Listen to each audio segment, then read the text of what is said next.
अस्सलाम वालेकुम। Question number 1, क्या आखिरत में इंसान की अपने रिश्तेदारों से मुलाकात होगी, मसलन माँ बाप, बहन भाई या औलाद वगैरह से? आखिरत का निज़ाम दुनिया के निज़ाम से बिल्कुल मुख्तलिफ है।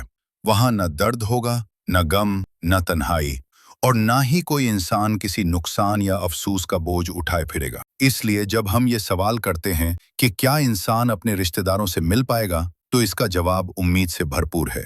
इस्लाम के मुताबिक जन्नत एक ऐसी जगह है जहाँ लोग एक दूसरे को पहचान सकते हैं, मिल सकते हैं और साथ वक्त गुजर सकते हैं। जन्नत में मिलने का मतलब सिर्फ मुलाकात नहीं, बल्कि पुरसुकून और पुरखुशी वापसी होती है उन लोगों की जिनको इंसान दुनिया में सच्चे दिल से चाहता था। लेकिन ये मुलाकात उन्हीं रिश्तेदारों से होगी जो ईमान और नेक अमल की वजह से जन्नत के मुस्तहिक हों। जन्नत में किसी को कोई दुख या अफसोस नहीं दिया जाएगा। इसलिए अगर कोई रिश्तेदार जन्नत में न हो, तो जन्नत वालों को अल्लाह ऐसा सकून और इत्मीनान देगा कि उन्हें किसी चीज का गम महसूस नहीं होगा, क्योंकि वहां इंसानी जज्बात और जिंदगी का निज़ाम परफेक्ट होता है। जन्नत के मकामत में लोग बातचीत करेंगे, यादें शार करेंगे और एक दूसरे के साथ इज्जत और मोहब्बत से रहेंगे। वो सब लोग जो दुनिया में साथ थे, एक दूसरे की फिक्र करते थे या एक दूसरे के लिए दुआ करते थे, अगर उनका अंजाम जन्नत हो तो वहां उनकी मुलाकात एक बेहद हसीन और पुरसुकून वापसी होगी। और क्योंकि वहां न मौत होगी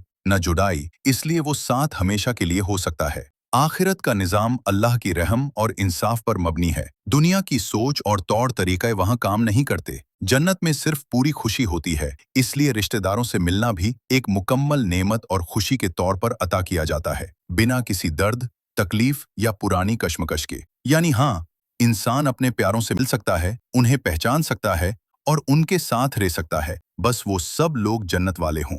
अल्लाह को कैसे पहचाना जा सकता है? अल्लाह को पहचानना इंसान की जिंदगी का सबसे गहरा और रूहानी सफर है।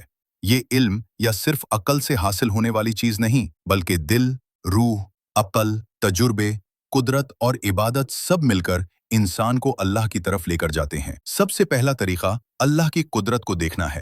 आसमान की वुसात, समुंदर की गहराई, ह्यूमन बॉडी का कॉम्प्लेक्स डिजाइन, घास का एक पट्टा, एक फूल का रंग या दिल की धड़कन, ये सब कुछ एक निज़ाम का हिस्सा है जिसे जब इंसान कुदरत को गौर से देखता है तो उसे अपने आप समझ आ जाता है कि ये सब बेमाने नहीं, बल्कि एक ज़ात के हुक्म से चल रहा है। दूसरा तरीका इंसान का अपना दिल है।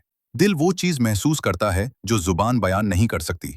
जब इंसान तन्हा होता है, टूट जाता है या किसी से मदद मांगने वाला कोई होता ही नहीं, फिर भी उसे उम्मीद होती है।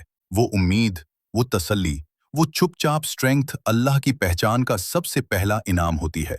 अल्लाह को पहचानना जिंदगी के वाकयात से भी होता है। कभी मुश्किल वक्त अचानक आसान हो जाना, कभी ऐसी जगह बच जाना जहां कोई वजह नहीं होती, कभी दिल का बोझ हल्की हो जाना, कभी किसी चीज का जवाब अचानक मिल जाना। ये सब उस जात की तरफ से निशानियां होती हैं जो हमेशा इंसान की हालत देख रहा होता है। फिर अल्लाह की सिफात को समझना भी पहचान को गहरा कर देता है। जब इंसान जानता है कि अल्लाह रहमान भी है, रहीम भी है, मालिक भी है, करीब भी, समी भी और बसीर भी, तो उसे एहसास होता है कि वो किसी दूर परवरदिगार का बंदा नहीं, बल्कि उस जात का बंदा है जो उसे हर लम्हे देख रही, सुन रही और संभाल रही होती है। अल्लाह को पहचानना इबादत, दुआ और तिलावत से भी होता है। जब इंसान दुआ करता है तो उसका दिल खुलता है, उसे सुकून मिलता है और उसे यकीन होता है कि कोई सुन रहा है। दुआ अल्लाह और बंदा के दरमियान सबसे सीधा रब्त है। अल्लाह को पहचानने का एक और तरीका खुद को पहचानना है।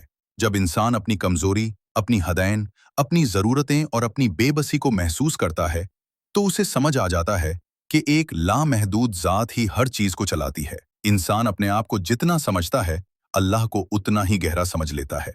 यानी अल्लाह की पहचान कोई एक दूर की थ्योरी नहीं, ये एक महसूस होने वाली हकीकत है जो कुदरत, दिल, दुआ, सिफात, जिंदगी के लम्हों और इबादत सब से मिलकर इंसान के अंदर रोशन होती रहती है।